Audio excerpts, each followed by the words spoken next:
Bom, estamos aqui no edifício emblemático de Ponta Porã, que vai ser revitalizado em breve, que está em ruína já o pobre edifício. A primeira vez que eu vim nesta cidade, vi esse edifício ainda com o telhado e, lamentavelmente, pois o telhado já caiu.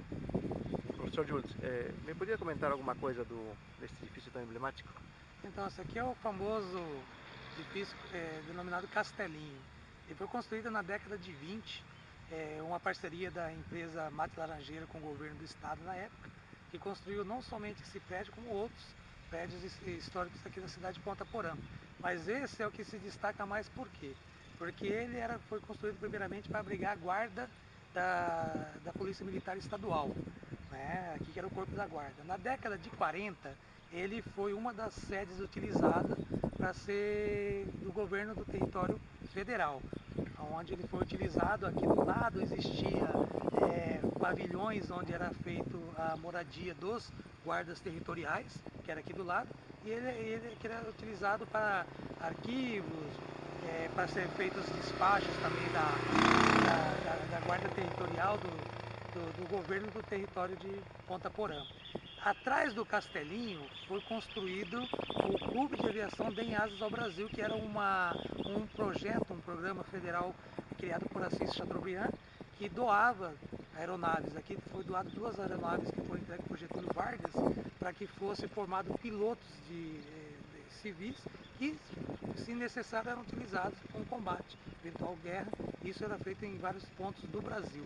Então aqui existia uma pista, né? Não existia a estação ferroviária, existia uma pista de pouso, onde aviões brasileiros e paraguaios pertencentes ao clube faziam essa utilização. Existia um hangar muito bonito, né? E o próprio Castelinho também era utilizado por esses pilotos, né, nessa época. Existem fotos desse período onde está o comandante Ramiro Noronha, junto com os pilotos, com as aeronaves, né? Então é muito interessante. Ele foi através de uma permuta, esse clube foi passado onde é o atual aeroporto internacional, ganhou um espaço maior, porque precisava se construir a extensão da estação ferroviária que vinha de Maracaju, e se fosse construída onde era, que é o aeroporto, precisava construir 2 pontes. Existiam erosões, buracos na Avenida Brasil, que ia dificultar essa construção. Então eles preferiram fazer a troca, trazer a ferrovia para cá, a estação ferroviária, e levar o clube de aviação de aeroporto, que depois virou aeroporto internacional. Conversando com comandantes da época, que foi o finado Dário Castelo, comentou que a cabeceira foi feita de um modo errado. Eles construíram muito na pressa, para não perder a extensão maior do aeroporto, e construíram, não se atentaram que hoje, tanto para decolar como para pousar, o avião invade o espaço aéreo paraguaio.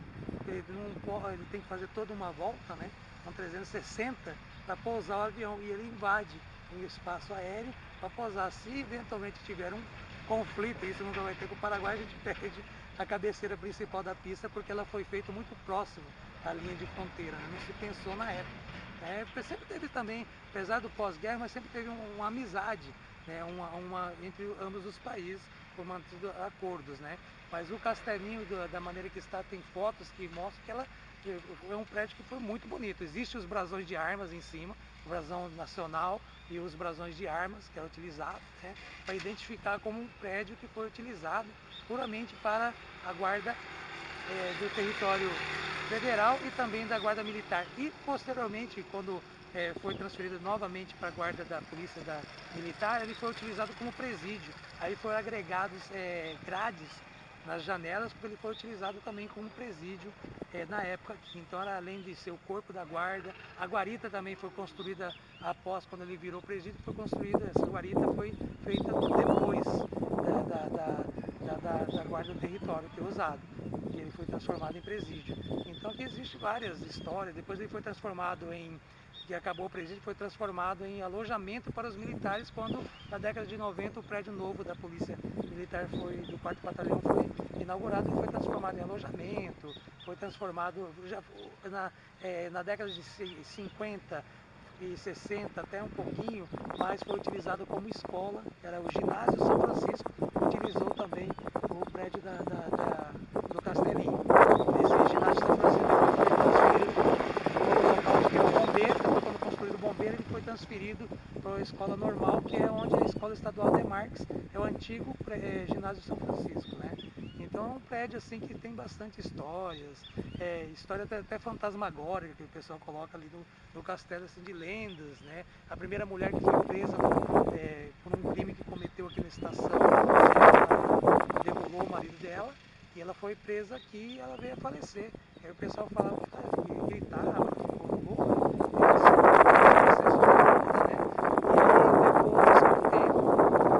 a dama do castelinho, na cela, né?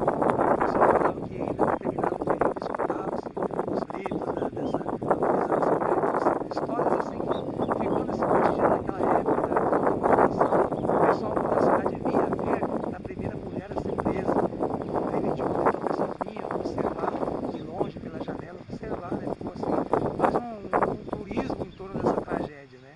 Que marcou a região de fronteira naquela época, né? Porque era um casal que cuidava do restaurante da fronteira, né? Que subentendia bem e soltou e degolou o marido. Então ficou muito assim, mas o Castelinho está nessa condição porque ao longo dos anos não foi dado a devida manutenção que nós vimos no quartel, né? Com prédios históricos também lá. Se tivesse dado a devida manutenção, hoje ele não estaria nessa situação precária. A parte de cima do sobrado, as duas partes laterais foram construídas posteriormente, posterior ao território federal também. Quando foi construída a guarita, foi construída essas duas partes posteriores que agregou. Pode ver que está rachado ali porque não pertencia à estrutura original. E por causa disso, segundo os arquitetos e quem trabalha com essa parte de restauro, ela tem essa emenda não aguentou com o tempo e veio a estar rachando bem aí onde foi feita essas salas adicionais aí em cima. Ela era uma parte de um mezanino, né, que você olha ali, que era para onde o pessoal da guarda olhava o horizonte, olhava a fronteira, e não existiam as construções, então ele tinha toda uma visão ao longo do planalto aqui da cidade para observar a fronteira, fazer uma vigia, né, da região de fronteira. Muito interessante.